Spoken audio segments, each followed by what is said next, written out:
Programa Brasil do Futuro. Notícia, opinião, as personalidades mais importantes e relevantes do cenário político passam por aqui. Tudo o que você precisa para começar o dia bem informado sobre os assuntos de Ribeirão Preto, do Brasil e do mundo, da política e do governo do Partido dos Trabalhadores. Apresentação: José Alfredo Carvalho, Nando Medeiros. Programa Brasil do Futuro.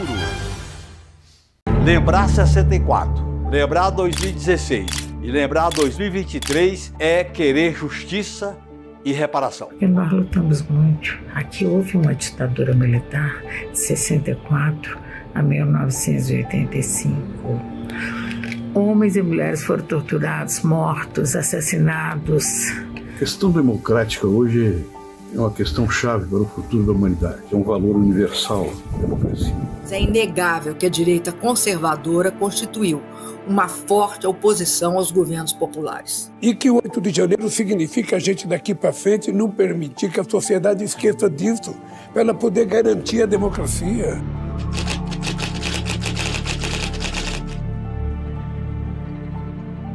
Vigilância, luta, mobilização com o povo brasileiro. Nós temos que homenagear a história de luta do povo brasileiro, que nunca se dobrou. E essa história tem que ser resgatada para que o Brasil possa juntar democracia, soberania nacional e direitos para melhorar a vida do povo numa caminhada. O PT é filho dessa caminhada. Nasceu há 46 anos buscando caminhar com o povo brasileiro. Aprende com ele, também ajuda o povo brasileiro a descortinar novos caminhos. Portanto, é fundamental. Não uma lembrança apenas para olhar para trás, mas uma lembrança que olha para trás para combater o esquecimento, mas olha para frente, para o para-brisa, para caminhar por um Brasil justo, soberano e livre. A preservação da memória daqueles que lutaram pela afirmação democrática do país durante o regime militar e outros regimes militares que nós tivemos também, ou regimes de exceção, é fundamental para que se possa construir uma democracia substancialmente ampliada, democrática, participativa. Nós lutamos pela democracia, ainda que com tudo isso, e resistimos. E estamos aqui, nessa luta em defesa da democracia, ditadura nunca mais. Não podemos esquecer que todas as lutas de resistência foram lutas pelas liberdades democráticas. Sei muito bem todas as dores e sofrimentos que a minha geração de 68 viveu, mas também a alegria de ter combatido. Perdemos companheiros e companheiras nesse processo, mas ganhamos o término da ditadura, ganhamos a liberdade, ganhamos a democracia. E esta democracia, ela é fundamental. A história do Brasil marca o caminho de um povo que luta, determinado, que se constitui num grande ativo político, mas ao mesmo tempo é a história de uma classe dominante, corrupta, entreguista e autoritária. 8 de janeiro de 23, há 3 anos atrás, tentativa de golpe de Estado, que já vinha sendo preparada, construída por Jair Bolsonaro, militares, plano Punhal Verde e Amarelo, assassinar o presidente Lula, o vice-presidente Geraldo Alckmin e o ministro do Supremo Tribunal Federal, Alexandre de Moraes. Fracassou. As instituições resistiram. O Supremo fez o seu papel, condenando aqueles que tentaram dar golpe de Estado. E só não conseguiram porque não encontraram respaldo nem internacional, nem dentro do Brasil. Apesar que setores militares e políticos apoiaram a tentativa de golpe. Mas 8 de janeiro ficará marcado na história do Brasil como o dia da infâmia, pela destruição dos símbolos da República, a Câmara dos Deputados, o Senado da República, a sede do Supremo Tribunal Federal e o Palácio do Planalto. Todos também que participaram comprovadamente da destruição da sede dos três poderes, também foram processados e condenados. A construção da nossa democracia foi feita com muita luta e muitos sacrifícios.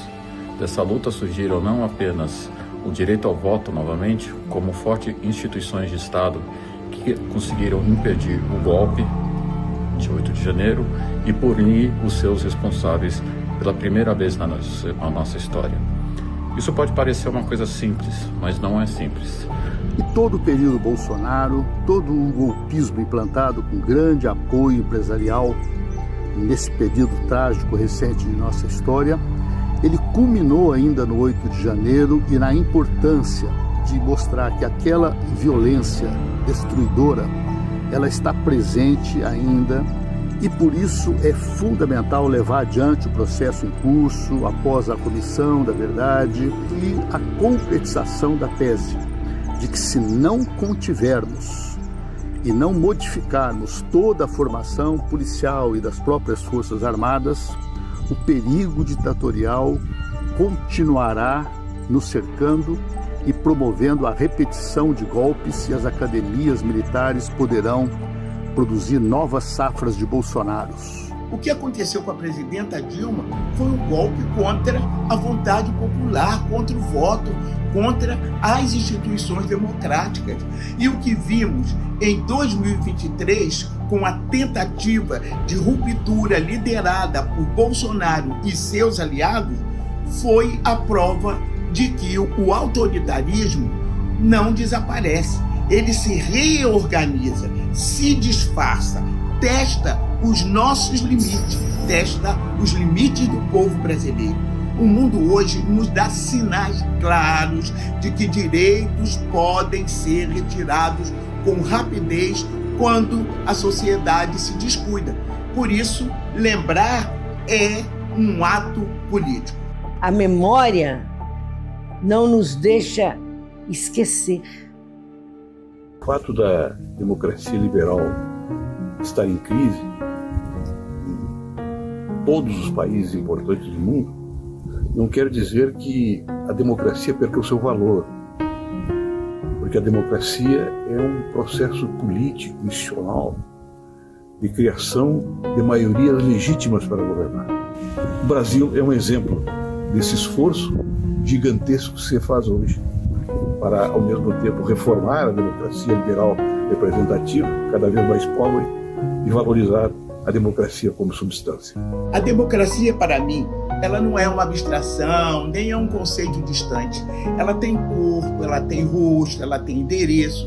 E eu vivi um país em que a palavra era vigiada, em que os direitos eram suspensos, em que o medo era a política de Estado. Eu vivi a ditadura, vivi também a reconstrução democrática. E é por isso que quando falo de democracia, eu falo de algo que custou caro ao povo brasileiro, custou muitas vidas, custou silêncios forçados, custou exílios, dor. Como deputada constituinte, eu ajudei a escrever uma Constituição que nasceu do compromisso de nunca mais aceitarmos a exclusão, a violência e o autoritarismo como regra.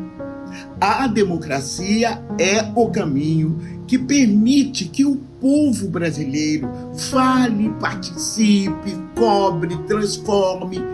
Para quem veio da favela, para uma mulher negra, trabalhadora, doméstica, a democracia é a única garantia de que a nossa voz não será calada.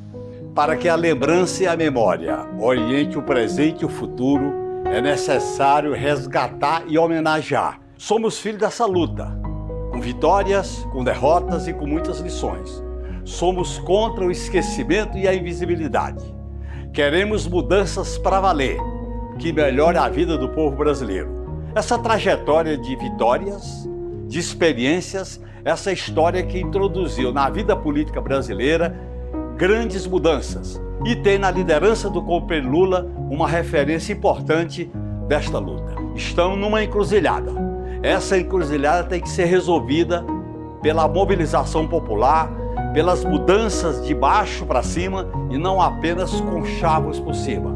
Não queremos mudança só na aparência, queremos mudança para valer, para resgatar a esperança, a autoestima e, principalmente, o sonho de um país sem feminicídio, sem preconceito, sem racismo, com respeito aos povos originários, com direito para a nova classe trabalhadora, com resgate à história dessa luta, que é fundamental para que a gente tenha ânimo, coragem e ensinamentos para caminhar.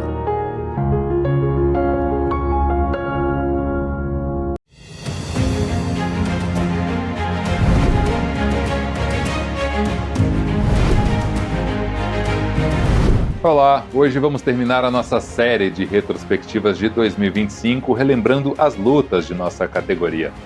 Foi mais um ano de embates e muita mobilização para enfrentar o desmonte da educação efetuado pelo governo do estado. Já em janeiro, a APUESP discutiu com a SEDUC a pauta de reivindicações tiradas na plenária intercongressual de 2024. Contra o fechamento de salas de aula e por uma atribuição de aulas justa e transparente, pela garantia de direitos de estudantes e professores. Em fevereiro, a pauta foi protocolada na SEDUC com um ato na Praça da República. Tiramos esse dia, que é o protocolaço aqui em frente à Secretaria do Estado da Educação, contendo todos os pontos da pauta que nos afligem, mas, sobretudo, a questão salarial. Eu acho que essa é inadmissível. A plataformização nas escolas foi tema de audiência no Ministério Público Estadual, também em fevereiro, e lá estava a APUESP defendendo suas posições. Em março, a primeira Assembleia do ano mobilizou os profissionais da educação. Aprovada na plenária intercongressual em dezembro, a Assembleia deliberou sobre o enfrentamento ao governo estadual, que se recusa a atender suas reivindicações. No mesmo dia, pela manhã, o Conselho Estadual de Representantes se reuniu. Técnicos do DIESE demonstraram as perdas salariais sofridas pela categoria. Em abril, nova reunião com a SEDUC e nova Assembleia aumentaram a pressão sobre a pauta de reivindicações. O governo apresenta algumas questões que vão ser avaliadas em Assembleia, né? Mas eu acho que o importante daí é nós entendermos que a mobilização dos professores e professoras do Estado de São Paulo é o que faz o governo se movimentar. A Assembleia de 25 de abril foi debaixo de chuva, no vão do MASP, palco histórico da categoria. A Assembleia foi na parte da tarde, na Avenida Paulista. Mesmo com tempo chuvoso, milhares de professores marcaram presença. Novamente foram colocadas as posições divergentes e a categoria manteve a decisão do Conselho Estadual de Representantes. Nós vamos continuar a pressão contra o governo Feder, contra o governo Tarcísio, exigindo pelo menos que o piso salarial nacional seja respeitado. Porque o governo precisa negociar, precisa apresentar uma proposta decente para a categoria que está há mais de um ano sem reajuste, sem recomposição, a gente já está há mais tempo, né? Acredito que a gente tem que fazer um duro movimento para ter, primeiro, o direito da nossa organização sindical, segundo, para isso lutarmos por salários, e ao mesmo tempo nós fazemos desta luta a luta que eu acho que é o que a categoria da sua valorização. O mês de abril se encerrou com a Marcha da Classe Trabalhadora em Brasília, e a APUESP esteve presente. Em maio, uma nova Assembleia reafirmou a disposição de luta da categoria. Foi mais um dia de mobilização, de greve e de apresentar e reforçar a pauta da categoria. Nós queremos melhorar o reajuste, nós queremos a devolução do confisco do aposentado, nós queremos carreira, nós queremos a chamada do concurso, nós queremos climatização e condição de trabalho. Nós queremos, na verdade, avançar na educação paulista e não tem jeito. Uma fala correta dita aqui é o seguinte: o sindicato ele tem que ir até a última consequência. A última consequência é a mesa de negociação. Não avançou? Aí não tem jeito. Aí você vai para a greve por tempo indeterminado. A última Assembleia do semestre foi marcada pelas manobras do governo estadual para não cumprir acordos. coisa que me tira do sério. Quando nós negociamos, cumprimos. Eles negociam e não cumprem. Isso foi combinado que tinha uma comissão que ia debater a forma de evolução na carreira. É bom que todos entendam. Nós temos duas carreiras. Nós temos a carreira 836 e tem a política de subsídio. O que a gente quer na política de subsídio que se converta na forma de carreira. A gente acabe com essa injustiça no estado de São Paulo. Julho seria mês de férias, mas quando falamos de APEUESP significa muito trabalho. Entre os dias 25 e 27 de julho, aqui na cidade de Águas de São Pedro, aconteceu o 12º Encontro Estadual de Mulheres da APEUESP, reunindo representantes de todo o estado de São Paulo. E Educação na TV veio acompanhar de perto. Durante 2 dias intensos de debates, foram discutidas questões como crise ambiental, questão racial, igualdade de gênero, saúde da mulher e o fim da escala 6x1, entre outros. O evento contou com mais de 350 participantes. A conferência antecipou a COP30 com a discussão sobre a emergência climática e também questões essenciais para o povo brasileiro.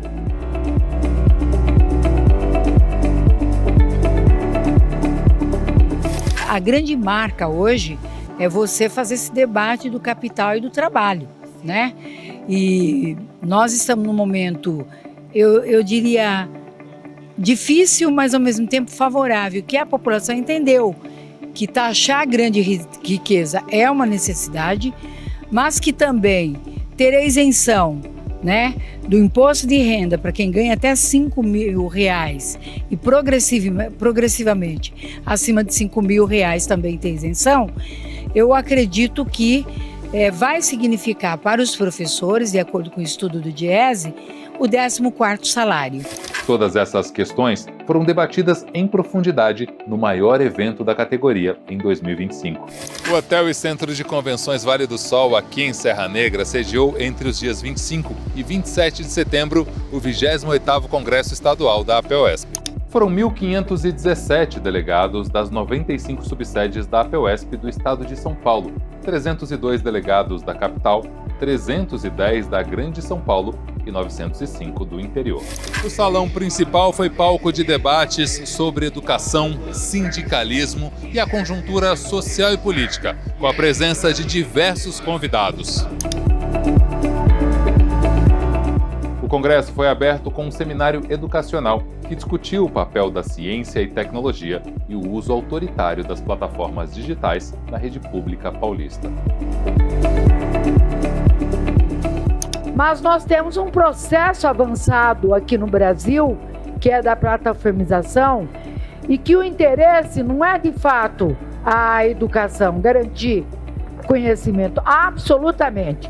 Ele tem o interesse de fazer uma passagem próxima, entre aspas, mais barata, porque não é, pelos números do custo das plataformas, tá certo?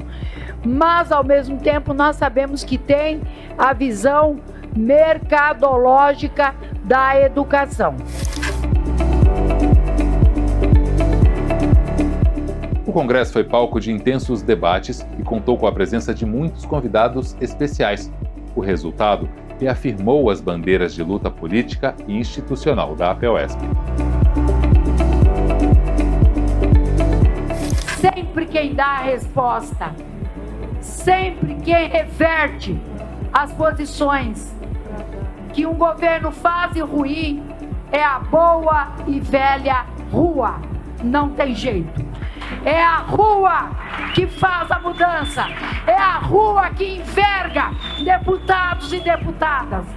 E é a rua que faz com que os governantes, eles digam, não, eu tenho que sentar e negociar.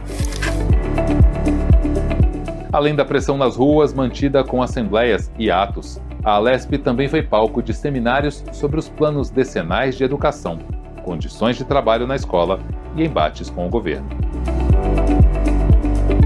Várias ações judiciais foram impetradas pela APEUESP, sustando a retirada de direitos. 2025 também viu mais uma subsede da APEUESP ser inaugurada, a de Santa Fé do Sul. São agora 95 em todo o estado, fortalecendo ainda mais a organização da categoria. Esta pequena retrospectiva, mesmo incompleta, demonstra a capacidade de luta desse sindicato, que é o maior do país. Aponte o celular para o QR Code e siga as redes sociais do Educação na TV. E em 2026 possamos colher os frutos de todo esse trabalho. Até a próxima semana.